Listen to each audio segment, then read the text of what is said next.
I recently purchased this LerBao construction set. So it comes with an excavator, comes with a dump truck, and also some plastic rocks. And I want to kind of give you the measurement on these. So first of all, I'm going to start with the plastic rocks. I'm going to measure the smallest and the largest of these. Looks like this one's going to be the smallest, just so you can know about what age ranges to work for, right? So I've got about 1.5 inches across. Thickness on the thinnest part, so that's going to be there. Hard to see there, but that's going to be about 1/4 inch, maybe a little bit more. And then top to bottom, about 1 inch or so, depending on what level you're at on there.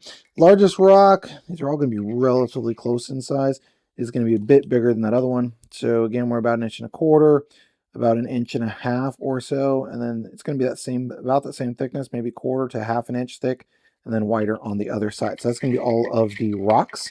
Let me measure the dump truck now for you. So front to back on the dump truck, we got about 12.5 inches. Height on the dump truck is going to be about 5.25 or so. The tires do hang down a little bit on there.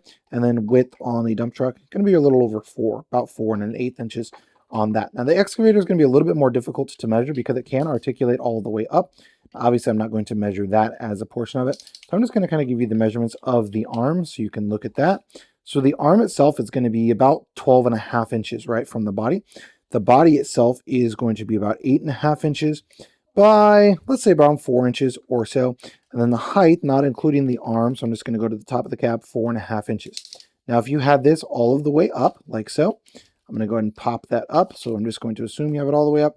That's going to be about 15 inches tall. And then if you stretch it out all of the way to the front, from the back to the front, we're at about 16 inches on there. So those are going to be the measurements on this construction set.